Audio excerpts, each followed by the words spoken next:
S F ഐയുടെ ആദ്യത്തെ സംസ്ഥാന അധ്യക്ഷനായിരുന്ന ജി സുധാകരൻ തന്നെ ആ ഒരു വിദ്യാർത്ഥി സംഘടനയെ കളിയാക്കൊണ്ട് കവിതയുമായി വന്നിരിക്കുകയാണ്. യുവതയിലെ കുന്തവും കുടച്ചുപുറവും. ഈ കുന്തവും കുടച്ചുപുറവും നേരത്തെ വിവാദമായ സാഹചര്യമൊക്കെ നമുക്കറിയാം. ആ രണ്ട് വാക്കുകൾ എന്തായാലും ജി സുധാകരൻ ഇത് പറയാനിടയായ സാഹചര്യം എന്താണ്? ഈ കവിത എഴുതാനിടയായ സാഹചര്യം എന്താണ്? അല്ല, ഞാൻ ജി സുധാകരന്റെ കവിതയിലേക്ക് ഞാൻ പോകാൻ ആഗ്രഹിക്കുന്നു. കാരണം കേരളത്തിലെ പൊതുസമൂഹത്തിന് മുഴുവൻ അറിയാവുന്ന ഒരു കാര്യം, അദ്ദേഹത്തിന്റെ ഒരു മുതിർന്ന ഒരു നേതാവ് എന്നുള്ള രീതിയിൽ അദ്ദേഹം ആ പ്രതിഷേധം അദ്ദേഹത്തിന്റെ വരികളിലൂടെ രേഖപ്പെടുത്തി എന്നുള്ളതാണ്. കാരണം കേരളത്തിലെ ക്യാമ്പസുകളിനകത്ത് അക്രമവും അരാജകത്വവും നടപ്പിലാക്കാൻ വേണ്ടി ഇതര വിദ്യാർത്ഥി സംഘടനകളെ അടിച്ചൊതുക്കുകയും ഇതര വിദ്യാർത്ഥി രാഷ്ട്രീയ പ്രസ്ഥാനങ്ങൾക്ക് അവരുടെ സംഘടനാ സ്വാതന്ത്ര്യം നിഷേധിക്കുകയും ചെയ്യുന്ന, ജനാധിപത്യം എന്നത് കേവലം അവരുടെ കൊടിയിലെ ഒരു വാക്യമായി മാത്രം കാണുകയും ചെയ്യുന്ന ഒരു സംഘടനയെ കേരളത്തിലെ ജനം തിരിച്ചറിഞ്ഞുകൊണ്ടിരിക്കുകയാണ്. നമുക്കറിയാം, വെറ്ററിനറി കോളേജിനകത്ത് സിദ്ധാർത്ഥൻ എന്ന് പറയുന്ന ഒരു പാവപ്പെട്ട വിദ്യാർത്ഥിയെ റാഗ് ചെയ്ത് കൊന്നപ്പോ ആ റാഗിങ്ങിന്റെ പിറകിൽ പ്രവർത്തിച്ച പ്രസ്ഥാനത്തിന്റെ പേര് SFI എന്നുള്ളതാണ്.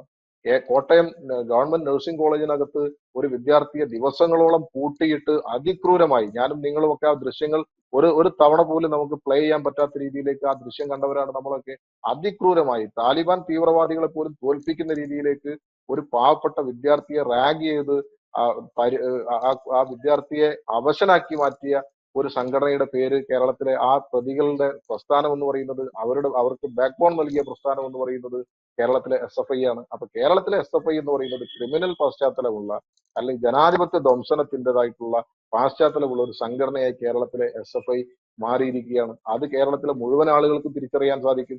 കേരളത്തിലെ ആദ്യത്തെ SFIയുടെ അധ്യക്ഷൻ എന്നുള്ള രീതിയിൽ അദ്ദേഹത്തിൻ്റെതായിട്ടുള്ള പ്രതിഷേധങ്ങളുണ്ടാകാം, അദ്ദേഹത്തിന്റെ വികാരങ്ങളുണ്ടാകാം. അത് അദ്ദേഹത്തിന്റെ വരികളിലൂടെ അദ്ദേഹം പ്രകടിപ്പിച്ചു എന്ന് മാത്രമേ ഉള്ളൂ. കേരളത്തിലെ മുഴുവൻ ജനങ്ങൾക്കും, ഇത്തരം അക്രമങ്ങൾക്കെതിരെ ചിന്തിക്കുന്ന മുഴുവൻ ആളുകൾക്കും, ജനാധിപത്യം വരണമെന്ന് ആഗ്രഹിക്കുന്ന മുഴുവൻ ആളുകൾക്കും ആ സംഘടനയുമായി കൃത്യമായി വിയോജിപ്പുണ്ട് എന്നുള്ള കാര്യത്തിൽ ആർക്കാണ് തർക്കമുള്ളത്?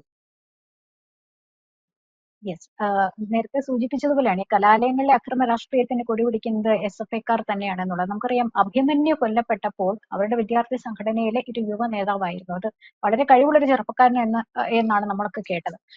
വർഗീയത തുലയട്ടെ എന്ന് ചുവരുകൾ തോറും എഴുതി വെക്കാനല്ലാതെ അതിനൊന്ന് പ്രതിരോധിക്കാനോ അതിനെതിരെ ശബ്ദമുയർത്താനോ അവർക്ക് സാധിച്ചിട്ടില്ലായിരുന്നല്ലോ. അല്ല, ഒരു കാര്യം ഞാൻ പറയാൻ ആഗ്രഹിക്കുന്നു. ഒന്നിന്റെ പേരിലായാലും, പ്രത്യേകിച്ച് രാഷ്ട്രീയത്തിന്റെ പേരിൽ കൊലപാതകങ്ങൾ ഉണ്ടാവാൻ പാടില്ല എന്ന കാര്യത്തിൽ യാതൊരു തർക്കവുമില്ല. പ്രത്യേകിച്ച് ക്യാമ്പസുകൾ എന്ന് പറയുന്നത് അത് സർഗാത്മകതയുടെ വേദിയാണ്. ക്യാമ്പസുകൾ എന്ന് പറയുന്നത് ജനാധിപത്യത്തിന്റെ വേദിയാണ്. ക്യാമ്പസുകൾ എന്ന് പറയുന്നത് ജനാധിപത്യപരമായ ചർച്ചകളിലൂടെ ഈ രാജ്യത്തിന്റെ മുന്നോട്ടുള്ള പ്രയാണത്തിന് ഏറ്റവും വലിയതായിട്ടുള്ള പങ്ക് വഹിക്കേണ്ട ഇടങ്ങളാണ് നമ്മുടെ ക്യാമ്പസുകൾ എന്ന് പറയുന്നത്. ആ ക്യാമ്പസുകളെ അക്രമത്തിന് വേദിയാക്കിയത് ആരാണ്? ആ ക്യാമ്പസുകളെ അക്രമികൾക്ക് വിട്ടുകൊടുത്തത് ആരാണ്? ആ ക്യാമ്പസുകളെ അരാജകത്വത്തിന്റെ വേദിയാക്കി മാറ്റിയത് ആരാണ് എന്നുള്ളത് കേരളത്തിലെ പൊതുസമൂഹത്തിന് കൃത്യമായി അറിയാം. അതുകൊണ്ടാണ് ഞാൻ പറഞ്ഞത്, ഇതര രാഷ്ട്രീയ പ്രസ്ഥാനങ്ങളുടെ സംഘടനാ സ്വാതന്ത്ര്യം നിഷേധിച്ചുകൊണ്ട് മുന്നോട്ട് പോകുമ്പോൾ ഇത്തരം രീതിയിലേക്ക് സ്വന്തം അണികളെ, നമുക്കറിയാം യൂണിവേഴ്സിറ്റി കോളേജിനകത്ത് സ്വന്തം സഹപ്രവർത്തകന്റെ നെഞ്ചിലേക്കാണ് കത്തി ആഴ്ത്തിയിറക്കിയത്. അപ്പൊ ആ കാഴ്ചയൊക്കെ നമ്മൾ കാണും. അവരെ നിയന്ത്രിക്കാൻ പോലും ആകാതെ ആ യൂണിറ്റിനെ തള്ളിപ്പറയേണ്ട ഗതികേട് കേരളത്തിലെ SFI നേതൃത്വത്തിനുണ്ടായില്ലേ? കേരളത്തിലെ പൊതുസമൂഹത്തിന്റെ പ്രതിഷേധത്തിന് മുൻപിൽ അവസാനം അങ്ങനെ ഒരു നിലപാടിലേക്ക് പോലും അവർക്ക് എത്തേണ്ടി വന്നില്ലേ? അപ്പൊ സ്വന്തം അണികളെ നിയന്ത്രിക്കാൻ പോലും ഒരു ഘട്ടം കഴിഞ്ഞാൽ സാധിക്കാത്ത രീതിയിലേക്ക് ആ സംഘടന മാറിയിരിക്കുന്നു എന്നുള്ളതാണ് കേരളത്തിലെ ഇന്നിന്റെ ഏറ്റവും വലിയ ഭീതിജനകമായ ക്യാമ്പസുകളുടെ രാഷ്ട്രീയം എന്ന് പറയുന്നത്.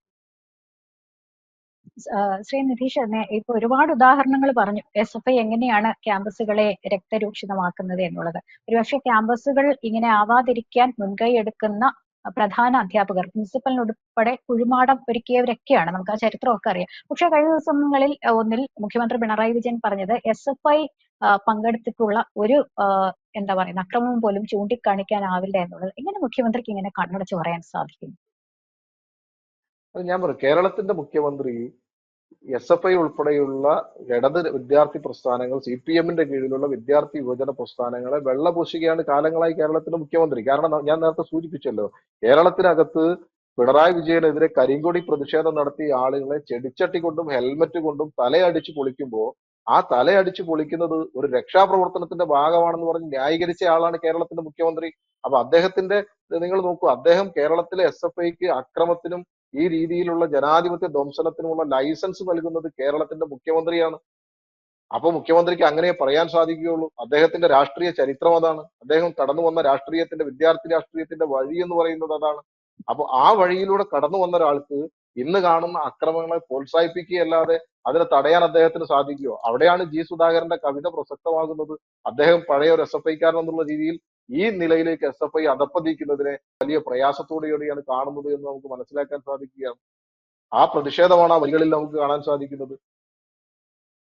ഞാൻ നടന്നു പഠിച്ച വിപ്ലവ കലാസ്ഥാപനം കുറ്റക്കാരാൽ നിറയാൻ തുടങ്ങുന്നു അല്ലെ, അങ്ങനെയൊക്കെയാണ് അദ്ദേഹം കുറിച്ചത്. എന്തായാലും ശ്രീ നിതീഷ് പറഞ്ഞ ആ ഒരു പോയിന്റ് പ്രസക്തമാണ്. കാരണം ആ രക്ഷാപ്രവർത്തനം എന്ന ആ സമയത്ത് അന്ന് ആ ഒരു മുഖ്യമന്ത്രിയുടെ ആ പരിപാടി ഞാൻ പെട്ടെന്ന് മറന്നുപോയി. ആ സമയത്തായിരുന്നല്ലോ അല്ലെ കരിങ്കൊടി പ്രതിഷേധമൊക്കെ ഉണ്ടായത്.